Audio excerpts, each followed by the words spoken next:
নমস্কাৰ, অন্য এটা ভিডিঅ'লৈ আপোনালোকক স্বাগতম জনাইছোঁ।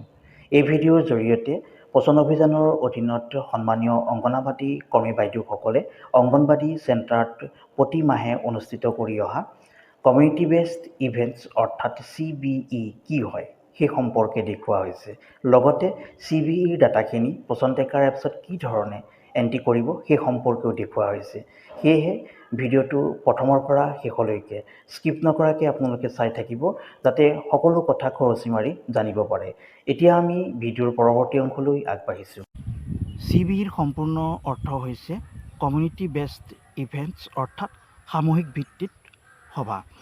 পোষণ অভিযানৰ অধীনত প্ৰতিটো অংগনবাদী চেণ্টাৰত মাহত দুখনকৈ নিৰ্দিষ্ট বিষয়বস্তু অৰ্থাৎ থিমৰ ওপৰত ভিত্তি কৰি সভা অনুষ্ঠিত কৰিব লাগে। এই সভাৰ যি থিম, সেই থিমবিলাক সাধাৰণতে নৱজাতক শিশু, মাতৃত্ব, শিশুৰ স্বাস্থ্য আৰু পৰিপুষ্টিৰ লগত সংগতি থকা হ'ব লাগে। আৰু এই সভাখন অনুষ্ঠিত কৰিবলৈ হ'লে সাধাৰণতে প্ৰত্যেক মাহৰ 8 তাৰিখ আৰু 22 তাৰিখে অনুষ্ঠিত কৰিব লাগে। CBE অনুষ্ঠিত কৰাৰ ক্ষেত্ৰত এগৰাকী অংগনাবাদী কৰ্মীৰ গুৰুত্বপূৰ্ণ ভূমিকা আছে।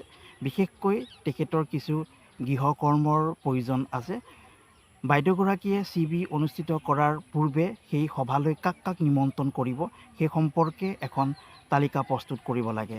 এই তালিকাখন প্ৰস্তুত কৰোঁতে যিসকল ব্যক্তিক নিমন্ত্ৰণ কৰিব সেই ব্যক্তিসকল তেখেতসকলৰ ছাৰ্ভে এৰিয়া অৰ্থাৎ অংগনবাদী চেণ্টাৰৰ ছাৰ্ভে এৰিয়াৰ ভিতৰত হ'ব লাগে।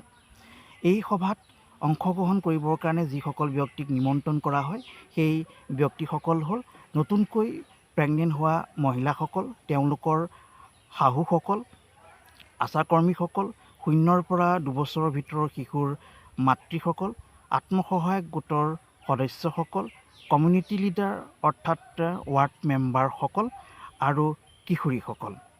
এই সভাখন সাধাৰণতে 10 পৰা 12জন ব্যক্তিৰ উপস্থিতি একান্তভাৱে বাধ্যতামূলক।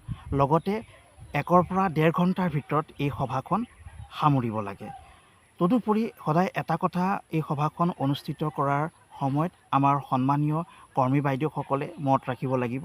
সেই কথাটো হ'ল যে যিদিনা সভাখন অনুষ্ঠিত কৰা হয় সেইদিনা অংগনবাদী চেণ্টাৰৰ ৱালত CBEৰ যি নিৰ্দিষ্ট থিম আছে সেই থিমৰ লগত সংগতি থকা বিষয়বস্তু সাধাৰণতে অংগনবাদী চেণ্টাৰটোৰ ভিতৰত অৰ্থাৎ ৱালত আনি থ'ব লাগে, যাতে অংশগ্ৰহণ কৰা ব্যক্তিসকলে ভালদৰে সেই বিষয়বস্তু সম্পৰ্কে জ্ঞান লাভ কৰে। সাধাৰণতে CBE অনুষ্ঠিত কৰা হৈছে আমাৰ যি পৌৰাণিক কিছুমান ব্যৱহাৰ আছে, কিছুমান আচৰণ আছে, সেই আচৰণবিলাক চেঞ্জ কৰিবলৈ অৰ্থাৎ বিহেভিয়াৰ চেঞ্জৰ কাৰণেই অংগনবাদী চেণ্টাৰত পোষণ অভিযানৰ অধীনত এই CBE অনুষ্ঠিত কৰা হৈছে। গতিকে অংগনাবাদী কৰ্মী বাইদেউসকলে CBE অনুষ্ঠিত কৰাৰ ক্ষেত্ৰত সদায় যিসকল ব্যক্তিক নিমন্ত্ৰণ কৰিব সেই নিমন্ত্ৰণ কৰা ব্যক্তিসকলৰ যাতে সক্ৰিয় অংশগ্ৰহণ কৰিব পাৰে বা সক্ৰিয়ভাৱে অংশগ্ৰহণ কৰে, তেওঁলোক যাতে আহে, বিষয়বস্তুৰ সম্পৰ্কে ইনফৰমেশ্যন শ্বেয়াৰ কৰে, তাৰ ওপৰত সদায় গুৰুত্ব দিব।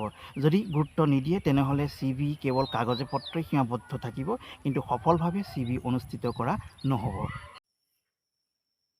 পোষণ ট্ৰেকাৰ এপছত CBE ডাটা এণ্ট্ৰি কৰিবলৈ হ'লে পোষণ ট্ৰেকাৰ এপছটো লগ ইন কৰাৰ পাছত এইখন ইণ্টাৰফেচ দেখা পাব। এই ইণ্টাৰফেচখন দেখাৰ পিছত ইয়াতে মোৰ অপশ্যনত যাব লাগিব। এই মোৰ অপশ্যন যে আছে, মোৰ অপশ্যনত যাব। মোৰ অপশ্যনত যোৱাৰ পাছত এই 2 নম্বৰ ইণ্টাৰফেচখন দেখা পাব। 2 নম্বৰ ইণ্টাৰফেচৰ ইভেণ্টছত যাব। ইভেণ্টছত চুই দিয়াৰ পিছত এইখন 3 নম্বৰ ইণ্টাৰফেচ দেখা পাইছে। এই 3 নম্বৰ ইণ্টাৰফেচত অংগনবাদী চেণ্টাৰত যে ইভেণ্টছ অৰ্থাৎ কি কি অনুষ্ঠিত কৰা হৈছিলে সেয়া আছে। য়োগা, VHSND, CBE, হয়নে? এতিয়া ইয়াতে CBE ডাটাখিনি এণ্ট্ৰি কৰিব, গতিকে CBE অপশ্যনত চুই দিব।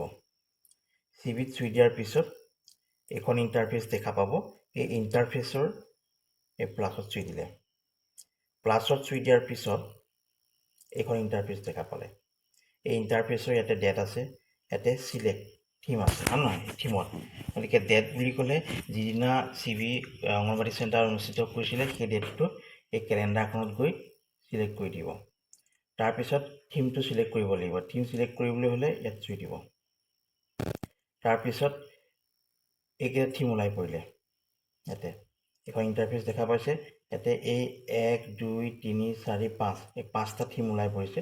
গতিকে 5টা থিমৰ ভিতৰত যিকোনো এটাহে চিলেক্ট কৰিব লাগিব। আপোনালোকে এটাত চিলেক্ট কৰি দিলে, চিলেক্ট কৰি দিয়াৰ পিছত এইখন ইণ্টাৰফেচ ল'লে। এই ইণ্টাৰফেচৰ ইয়াতে ডেটটোতো আপোনালোকে চিলেক্ট কৰি দিছিলে, কোনদিনা অনুষ্ঠিত কৰিছে। থিমটো এনেকৈ আহিলে, তাৰপিছত ছাবমিট কৰি দিলে। এই ছাবমিট কৰি দিয়াৰ লগে লগে CV ডাটাখিনি পচন্দ কাৰ্ড ছেভ হৈ গ'ল। কিন্তু CV ডাটাখিনি পচন্দ কাৰ্ড এণ্ট্ৰি কৰিলেই নহ'ব। CV যে আপোনালোকে কেন্দ্ৰত অনুষ্ঠিত কৰিছিলে সেই সম্পৰ্কে তথ্য পাতি ৰাখিবলৈ হ'লে এখন মাইনাছ বনাব। মাইনাছ বনাই তাত ধুনীয়াকৈ কি বিষয়বস্তুৰ ওপৰত CV অনুষ্ঠিত কৰিছিল, কোন আহিছিল সেইবোৰ লিখি থোৱাৰ উপৰিও এখন ফটো তাত পেষ্ট কৰি থৈ দিব প্ৰমাণ সহকাৰে। তেতিয়া আপোনালোকৰ কামত সুবিধা হ'ব।